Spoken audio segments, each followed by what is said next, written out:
योगी सरकार के मंत्रिमंडल से ओपी राजभर की छुट्टी, सीएम योगी ने की थी राज्यपाल से सिफारिश। राज्यपाल राम नाईक ने योगी की सिफारिश पर की कार्रवाई।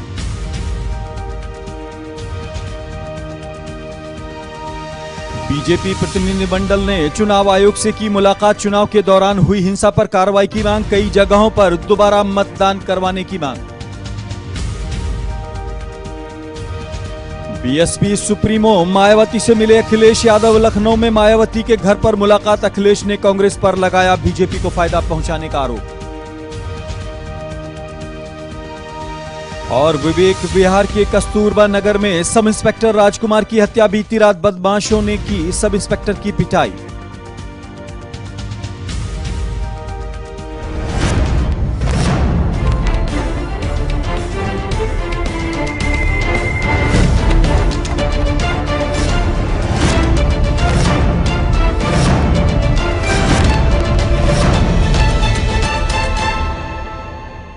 नमस्कार, जेके 24/7 न्यूज में आपका स्वागत है। मैं हूं आजाद खालिद, आपका मेजबान, और लेकर हाजिर हूं दो का पंच 5 खबरों का यह बुलेटिन, जिसमें हमारे रिपोर्टर्स, प्रोड्यूसर्स लगातार तमाम जानकारियां इकट्ठी कर आप तक पहुंचाने की कोशिश कर रहे हैं और आपको यह बता रहे हैं कि अब तक की अपडेट क्या है। आज जिन 5 खबरों को लेकर हम हाजिर हैं, उसमें सबसे पहले बात करेंगे बीजेपी की उस शिकायत की जो चुनाव आयोग से की गई है और पश्चिम बंगाल को लेकर बीजेपी ने शिकायत की है, दोबारा चुनाव करवाने तक की कई जगहों पर मांग की है। इसके अलावा हम बात करेंगे चुनाव के बाद अब सरकार बनाने को लेकर कवायद तेज हो गई है। अखिलेश यादव और मायावती की मुलाकात हुई, हालांकि दोनों गठबंधन में शामिल थे, लेकिन आगे की रणनीति को लेकर क्या तैयारियां हैं, इसको लेकर शायद दोनों की मुलाकात हुई है। इसके अलावा हमारे पास एक और खबर है, ओपी राजभर जो पिछले दिनों काफी नाराज थे, मंत्रिमंडल में जरूर थे बीजेपी के उत्तर प्रदेश में, लेकिन बीजेपी के खिलाफ भी वो कहते थे कि नून रोटी खाएंगे और बीजेपी को हराएंगे। उनको बाहर कर दिया गया है, योगी आदित्यनाथ ने उनको एक तरह से सबक सिखाया है। और इसके अलावा हमारे पास एक और खबर है, सर्जिकल स्ट्राइक को लेकर एक बार फिर चर्चा है, क्योंकि कांग्रेस का दावा था कि उसने भी कई बार सर्जिकल स्ट्राइक किए, लेकिन आरटीआई के जरिए कुछ खुलासे हुए हैं, कुछ जानकारियां सामने आई हैं, उस पर चर्चा करेंगे। और उसके अलावा हम आपको बताएंगे कि दिल्ली कितनी महफूज रह गई है आपके लिए, और दिल्ली पुलिस का जो स्लोगन है, दिल्ली पुलिस आपके लिए, आपके साथ हमेशा, वो कितना जमीन पर सच उतर रहा है, इस पर भी चर्चा करेंगे। लेकिन सबसे पहले बात करते हैं पश्चिम बंगाल को लेकर चुनाव आयोग से बीजेपी की मुलाकात और शिकायत को लेकर। किस तरह से बीजेपी ने कहा है कि वहां पर पश्चिम बंगाल में जो हिंसा हुई है उसके बाद कुछ जगहों पर चुनाव दोबारा होने चाहिए, खास तौर से क्या कुछ कहा है, इस पर फिर चर्चा करेंगे। हमारे साथ पंडित जुड़ेंगे, लेकिन देखते हैं क्या बयानबाजी है कि वो इन सब कॉन्स्टिट्यूएंसीज में रीपोल अनाउंस करे और जहां जहां पे कुछ फॉल्स केसेस हमारे कैंडिडेट्स के ऊपर, हमारे इलेक्शन एजेंट्स के ऊपर पश्चिम बंगाल में खास तौर पे इंस्टीट्यूट करे गए हैं, उन सबको विड्रॉ किया जाए। और जो थ्रेट दिया जा रहा है बार बार भारतीय जनता पार्टी के कार्यकर्ताओं को, एजेंट्स को, कैंडिडेट्स को पश्चिम बंगाल में, उसके ऊपर कड़ी कार्रवाई इलेक्शन कमीशन करे। इसके अलावा जो पोलिंग स्टेशंस, पोलिंग बूथ्स पे रीपोल मांगा गया है पहले फेज से आखिरी फेज तक, उसको हमने पुनः एक बार दोहराया है, लिस्ट करके दिया है। और जो ऑनरेबल चीफ मिनिस्टर पश्चिम बंगाल की ममता बनर्जी जी बार बार थ्रेट दे रही हैं और डरा धमकाने की कोशिश। प्रणय शर्मा हमारे साथ लाइव जुड़ गए हैं। प्रणय, अगर देखा जाए, कल निर्मला सीतारमण कह रही थी कि वहां पर सुरक्षा बलों को नहीं हटाना जाना चाहिए क्योंकि बाद में वहां पर हालात बिगड़ सकते हैं। अब बीजेपी ने फिर एक नया दांव खेला और कहा है कि वहां पर कुछ जगहों पर चुनाव दोबारा होने चाहिए। प्रेशर टैक्टिक्स है या कहीं ना कहीं ममता बनर्जी के उन, जिसे कहना चाहिए, अटैक्स का जवाब है, क्योंकि ममता बनर्जी भी कल बाकायदा शिकायत करके आई है और उन्होंने भी कई मामले बीजेपी के खिलाफ एक तरह से दायर करने की कोशिश की है और चुनाव आयोग से उन्होंने भी कंप्लेंट की है। चुनाव के पहले चरण से लेकर आखिरी चरण तक पश्चिम बंगाल चर्चा में रहा है और अब चुनाव के बाद भी चर्चाओं में भी है, विवादों में भी। बिल्कुल आज़ाद जी, देखिए अगर आप रक्षा मंत्री निर्मला सीतारमण के बयान पर नज़र डालेंगे तो उन्होंने एक बड़ा बयान दिया है। निर्मला सीतारमण का कहना है कि अब चुनाव संपन्न हो चुके हैं, लेकिन अभी भी बंगाल के अंदर जो स्थिति है वो ठीक नहीं है। कानून व्यवस्था पूरी तरह से चरमराई हुई है और हार के डर से ममता बनर्जी बंगाल के अंदर नरसंहार कर सकती हैं। इतना बड़ा बयान रक्षा मंत्री की तरफ से दिया गया है। आज बीजेपी के एक डेलीगेशन ने चुनाव आयोग में अपनी शिकायत दर्ज कराई है, खासतौर से उन जगहों को लेकर जहां पर हालात काफ़ी ज़्यादा ख़राब थे, दंगा वहां पे भड़का गया था। और हमने पूरे 7 चरण में देखा है किस तरह से लोकसभा चुनाव के दौरान बंगाल की अगर हम बात करें तो टीएमसी और बीजेपी के कार्यकर्ताओं के बीच में खूनी जंग जो थी वो साफ तौर पर देखने को मिली है। कई लोगों की इसमें हत्या हुई है। जो राज्य की सुरक्षा व्यवस्था है पूरी तरह से चरमराई हुई दिखाई दी है। तो बंगाल की अगर हम बात करें तो कानून व्यवस्था की बात करें तो निश्चित तौर पर काफी ज्यादा खराब है। हाँ, पर जिस तरह से आप देखें पहले चरण से लेकर बल्कि उससे पहले से भी लेकर कई बार चुनाव को और खास तौर से वहां की राजनीति को लेकर चर्चा बनी रही है। किस तरह से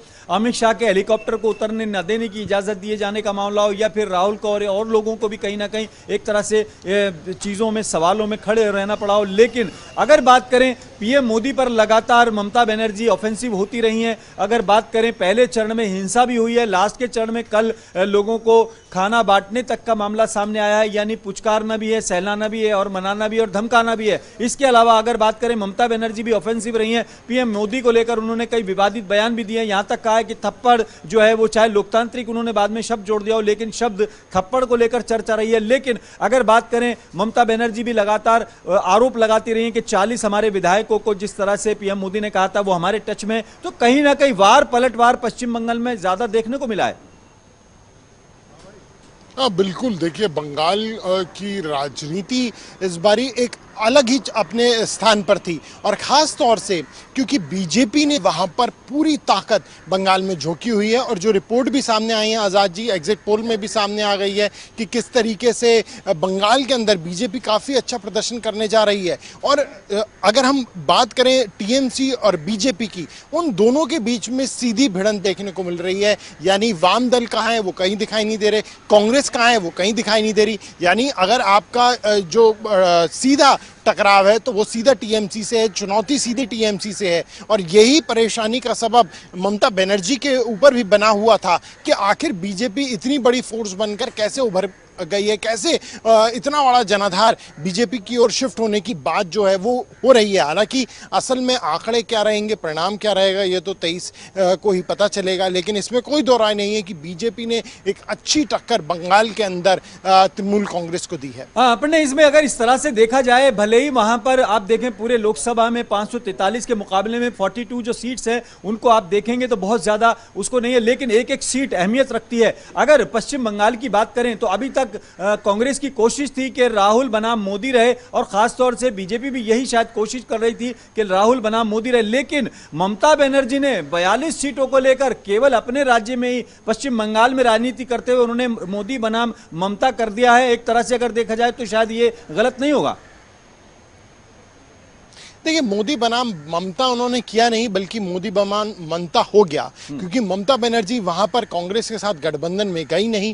जो शर्तें सामने रखी वो कांग्रेस को नागवार गुजरी। ऐसे में कांग्रेस अलग चुनाव लड़ी, ममता बनर्जी अलग चुनाव लड़ी, वाम दल के साथ जाने का उनका सवाल ही नहीं उठता था। लेकिन बीजेपी ने जो ताकत दिखाई वहां पर, बीजेपी ने जिस तरीके से पूरी बूथ मैनेजमेंट वहां पर किया, सीधी बीजेपी ने ममता बनर्जी से टक्कर ली और वाम दल और कांग्रेस को काफी पीछे छोड़ दिया है। खुद राजनीतिक विश्लेषक भी ये बात मान रहे हैं। लेकिन पश्चिम बंगाल की राजनीति इस बार गर्म रही, उबाल पर थी और खासतौर से चर्चाओं में भी थी और विवादों में भी। बहुत बहुत शुक्रिया अपर्णा शर्मा। बढ़ते हैं अगली खबर की तरफ और बात करते हैं उत्तर प्रदेश की। महागठबंधन की बात करते हैं क्योंकि चुनाव लड़ा है दोनों ने मिलकर, तीनों ने मिलकर, समाजवादी पार्टी, बहुजन समाज पार्टी और आरएलडी ने। लेकिन बाद में क्या होगा इसकी शायद अब रणनीति बननी शुरू हो गई है। किसके साथ जाया जा सकता है, किससे दूरी बनानी है, क्या रणनीति होगी, अभी हालांकि रिजल्ट्स नहीं आए हैं। लेकिन अखिलेश यादव और मायावती की मुलाकात की खबरें आ रही हैं। मायावती के घर जाकर अखिलेश यादव ने बाकायदा मुलाकात की। किन मुद्दों पर बात हुई, शायद ये कयास लगाने की बात होगी। हमारे साथ संजय श्रीवास्तव जुड़ेंगे लखनऊ से, हम उनसे जानने की कोशिश करेंगे कि इस मीटिंग के मायने क्या हैं। क्योंकि अब जिस तरह से चंद्रबाबू नायडू वहां पर लगातार कोशिशें कर रहे हैं। अगर केसीआर की बात करें, वो भी कहीं ना कहीं चीजें बनाने की कोशिश कर रहे हैं, गैर बीजेपी सरकार बनाने के लिए वो कोशिशें कर रहे हैं। लेकिन अगर बात करें महागठबंधन की, तो ये 80 सीटों पर दावा ठोकने वाले दो दलों की मुलाकात कितनी इंपॉर्टेंट है, संजय श्रीवास्तव से जानकारी लेते हैं, क्योंकि शायद उसके बाद की रणनीति ये तय हो सकती है कि किसके साथ जाया जा सकता है। कांग्रेस को एक बार यह भी कहा जा रहा है कि अगर कोई हार होगी तो उसकी जिम्मेदारी कांग्रेस की होगी, लेकिन यह भी कहा जा रहा है कि कांग्रेस के साथ जाया जा सकता है अगर जरूरत पड़ेगी तो। संजय श्रीवास्तव, क्या मायने हैं इस मुलाकात के? संजय श्रीवास्तव से हम संपर्क कर रहे हैं लखनऊ में, हमारे उनके जानकारी के लिए हम बात करेंगे कि किस तरीके से उत्तर प्रदेश की राजनीति में इस मुलाकात के मायने हैं। खास तौर से अगर बात करें जो राजनीतिक गलियारों में चर्चा और एक तरह से नाम लिया जाता है बुआ बबुआ की, ये जो मुलाकात है। अनूप त्रिपाठी हमारे साथ जुड़ गए हैं लाइव। अनूप त्रिपाठी से मालूम, अनूप, अगर देखा जाए इस मुलाकात के मायने आपकी नजर में क्या है, और अगर देखा जाए 80 सीटों पर दावेदारी ठोकने वालों को सीटें कितनी मिलती हैं तो बात की बात है, लेकिन कितना रोल ये अदा कर पाएंगे? क्या सरकार बनाने को लेकर इनका कोई रोल रहेगा या उसको कैसे डिफाइन करेंगे? शायद इसको लेकर ही मुलाकात होगी।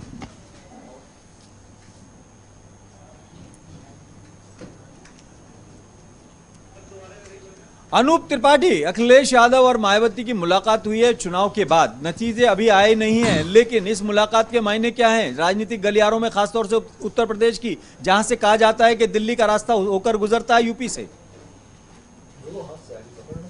देखिए, बिल्कुल खालिद जी, बताना चाहूँगा जिस तरह से एग्जिट पोल आए कल और आने शुरू हुए चुनाव के बाद, आखिरी चरण की वोटिंग के बाद एग्जिट पोल जैसे ही शुरू हुए, जिसमें भाजपा की जो केंद्र सरकार है वो पुनः वापसी करती हुई दिखाई दी। सबसे पहले खबर आई और मायावती की पार्टी जो है बहुजन समाज पार्टी, उनके जो पुख्ता सूत्र थे वहाँ से खबर आई थी कि आज सुबह सोनिया गांधी से मिलने मायावती को दिल्ली जाना था, मीटिंग फिक्स थी। लेकिन उसके बाद समीकरण बदले, कांग्रेस की कम सीटें आती देख अमेठी का जो रिजल्ट आ रहा है उस पर भी जिस तरह से शंका व्यक्त की जा रही है, एग्जिट पोल बता रहे हैं कि वहां से भी राहुल गांधी को काफ़ी मुश्किलें होती दिखाई दे रही हैं। ऐसे में मायावती ने अपने जो रणनीति है वो बदली है। अखिलेश यादव को बुलाया, आज सुबह अखिलेश यादव मिलने गए, मिल करके करीब 45 मिनट की मीटिंग चली है। उनकी मीटिंग में कुछ ऐसे मुद्दे तैयार किए गए हैं। मायावती नई रणनीति तैयार कर रही हैं,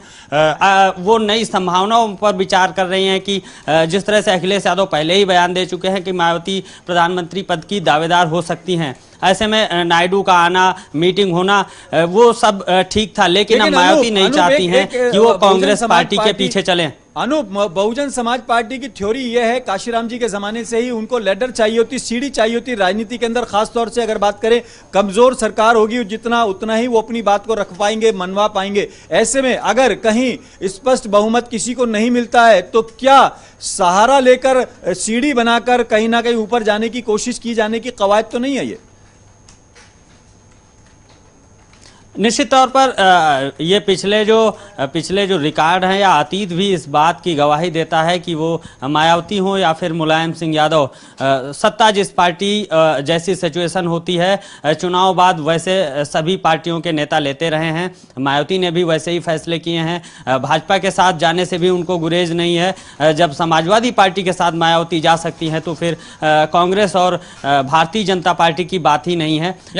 इन्हीं संभावनाओं को लेकर उसको तलाश करने के लिए दोनों की मुलाकात हो रही है। बहुत बहुत शुक्रिया अनूप श्रीवास्तव, आप बने रहिए हमारे साथ। चूंकि अगली खबर भी उत्तर प्रदेश से ही है। ओपी राजभर को योगी आदित्यनाथ ने अपनी कैबिनेट से बाहर कर दिया और उनके 5 और लोगों को, खास तौर से उनके बेटे को भी मिली हुई जो सुविधाएं या एक तरह से पद मिले थे वो भी वापिस ले लिए गए हैं, क्योंकि चुनाव के दौरान जिस तरह की नाराजगी का इजहार ओपी राजभर ने किया और खासतौर से कैबिनेट में रहते हुए, उत्तर प्रदेश में बीजेपी की कैबिनेट में रहते हुए वो लगातार कहते रहे कि नून और रोटी खाएंगे और बीजेपी को हराएंगे। तो अनूप श्रीवास्तव, इस बाहर के रास्ते को दिखाने को किस तरह से देखा जाए, खासतौर से हालांकि ओपी राजभर इसको पॉजिटिवली स्वागत करते नजर आ रहे हैं? देखिए राजभर जो ओपी राजभर हैं, ओम प्रकाश राजभर हैं, सुहेलदेव भारतीय समाज पार्टी के राष्ट्रीय अध्यक्ष हैं, कैबिनेट मंत्री थे, बर्खास्त किए जा चुके हैं। हालांकि उन्होंने पहले ही इस्तीफा दिया था मुख्यमंत्री योगी आदित्यनाथ को। वो जरूर इस फैसले का स्वागत करेंगे, क्योंकि उनकी जो सियासत है उत्तर प्रदेश में, वो अब अपनी जमीन मजबूत करना और अपनी पार्टी को मजबूत करने में लगे हुए हैं। लिहाजा वो जब से सरकार बनी थी उसके ठीक दूसरे ही दिन से ओम प्रकाश राजभर लगातार ऐसे बयान दे रहे थे जिससे भाजपा सरकार और मुख्यमंत्री योगी आदित्यनाथ मुश्किलों में घिरते रहे हैं लगातार, चाहे वो अफसरों को लेके हो, डीएम और एसएसपीज को लेके हो, या फिर जो विभागीय आरक्षण की बात है, पिछड़ों को जो अतिरिक्त आरक्षण दिए जाने की मांग थी, वो मुद्दे रहे हों। यानी लगातार वो दबाव बनाते रहे सरकार में, और सरकार में शामिल भी थे और सरकार पर दबाव भी था। अनूप, आप बने रहिए हमारे साथ, जरा देखते हैं कि राजभर क्या कह रहे हैं, पहले सुन लेते हैं फिर आपसे और चर्चा करेंगे। हम उनके फैसले का स्वागत करते हैं। मुख्यमंत्री ने जो फैसला लिया बहुत सही फैसला लिया है। जो फैसला इन्होंने सामाजिक न्याय समिति की रिपोर्ट कमेटी बनाई, मुख्यमंत्री जी ने, कमेटी की रिपोर्ट आ गई और कमेटी की रिपोर्ट रद्दी की टोकरी में रख दिए। उसको सिफारिश करने की, लागू करने के लिए समय नहीं है। 1,70,00,000 गरीबों के बच्चे प्राइमरी में पढ़ते हैं, उसमें शिक्षा में सुधार कैसे हो, इस पे जल्दबाजी नहीं है। उत्तर प्रदेश एक बड़ा प्रदेश है और गुजरात में शराब बंद है, बिहार में शराब बंद है। उत्तर प्रदेश में शराब बंद करने के लिए फुर्सत नहीं है। हम अगर अपने हक की लड़ाई लड़ते हैं, पिछड़ों के छात्रवृत्ति देने के लिए समय नहीं है। सामान्य वर्ग को छात्रवृत्ति देने के लिए धन है, बजट है, लेकिन पिछड़ों के छात्रवृत्ति देने के लिए। अनूप श्रीवास्तव बड़े गंभीर सवाल उठाए, खासतौर से अगर देखा जाए साथ रहते हुए जो सवाल उठाए हैं उनको अगर देखा जाए तो बड़े गंभीर हैं। खासतौर से बीजेपी सरकार के लिए मुश्किल खड़ी करते नजर आ रहे हैं। क्या पीछा छुड़ाने की नीयत थी या वाकई में इनको सबक सिखा? क्योंकि जिस तरह से वो कह रहे हैं कि गरीब छात्रों के लिए छात्रवृत्ति नहीं है, शराबबंदी होनी चाहिए, और जो शिक्षा का स्तर है लगभग 2 करोड़ बच्चे पढ़ते हैं उसमें, प्राइमरी स्कूल में, इसमें, तो क्या अपने आप में बड़े गंभीर सवाल थे? ये वाकई में अब इनको याद आया या इस पर इनकी जो ये सीरियस थे? देखिए खालिद जी, बिल्कुल साफ बताना चाहूँगा कि सिर्फ सियासत है, इसके सिवा कुछ नहीं कहा जा सकता है। जहाँ तक मेरा आकलन है, 2 साल करीब हो चुके थे उत्तर प्रदेश की भाजपा सरकार को, योगी आदित्यनाथ की सरकार को, जिसमें ओम प्रकाश राजभर कैबिनेट मंत्री हैं। जब सरकार बनी थी उससे पहले जब पार्टी का अलायंस हुआ था भाजपा के साथ, तभी इन मुद्दों पर चर्चा हुई थी। उसके बाद लगातार विवाद होते रहे, बातें होते रही।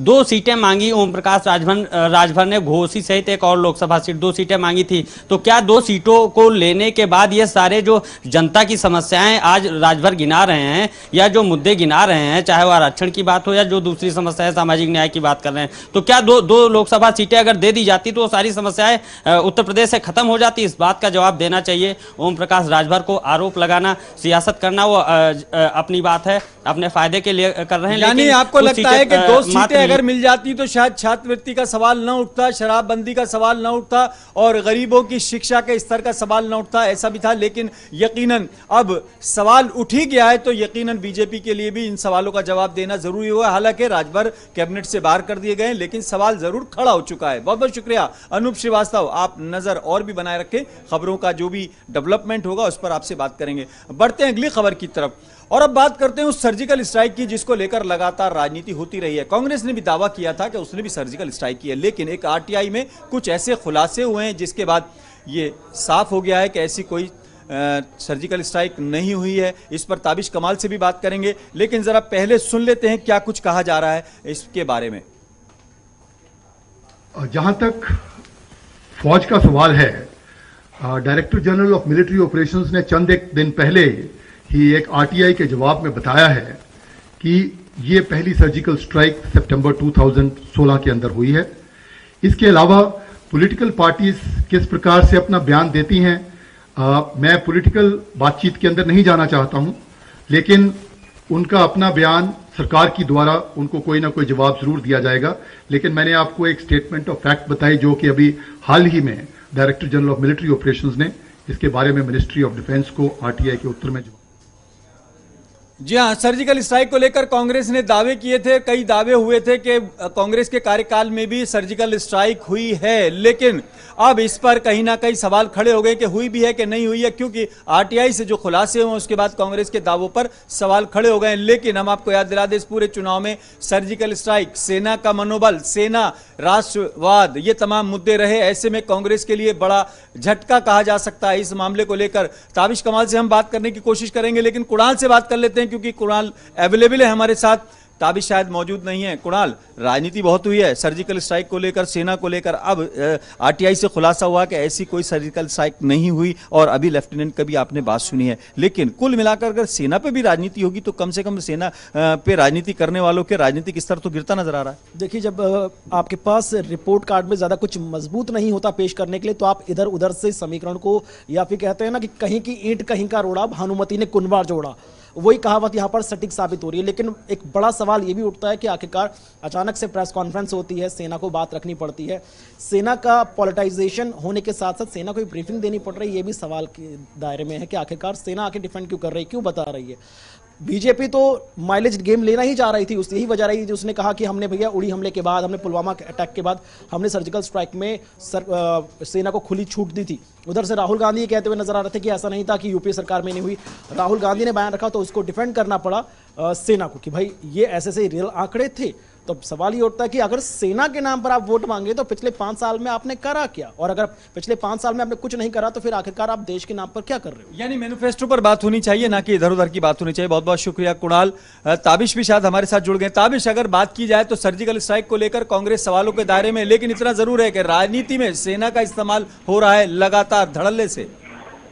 बिल्कुल आजाद साहब, देखिए अगर ये मुद्दा चुनाव से पहले आया होता तो सीधे सीधे इसका बीजेपी को फायदा मिल सकता था। कांग्रेस बार बार इस बात को कह रही थी कि सर्जिकल स्ट्राइक के सबूत चाहिए, और सर्जिकल स्ट्राइक कांग्रेस की सरकार के समय में भी हुई है। ये मुद्दा चुनाव के बाद आया है, इसलिए बीजेपी को उसका ज्यादा फायदा नहीं मिलेगा। लेकिन देश की जनता अब ये जानना चाहती है कि जब आर्मी खुद आकर के इस बात को कह रही है कि सिर्फ 2016 में एक सर्जिकल स्ट्राइक की गई, तो क्यों बार बार सर्जिकल स्ट्राइक या आर्मी को घसीटा जा रहा है। और सबसे महत्वपूर्ण बात तो आजाद साहब ये है कि चुनाव के दौरान, पूरे चुनाव के दौरान हमने उरी हमला देखा, हमने पुलवामा देखा, तो ऐसे में कहीं ना कहीं सवाल तो उठता है कि आखिर आर्मी से वोट बटोरने की कोशिश क्यों की जा रही है। लेकिन ताबिश, आज मुझे लगता है कि ये वक्त आ गया कि जनता ये कह सकती है कि आप रोजगार की बात कीजिए, आप मैनिफेस्टो की बात कीजिए, आप शिक्षा की बात कीजिए, आप स्वास्थ्य की बात कीजिए, आप बेरोजगारी की बात कीजिए, आप जो है लॉ एंड ऑर्डर की बात कीजिए, आप अंदर जिस तरीके से बदमाशों के हौसले बुलंद है उसको कहीं ना कहीं डाउन कीजिए, लेकिन कम से कम खुदा के वास्ते सेना को तो बख्श दो।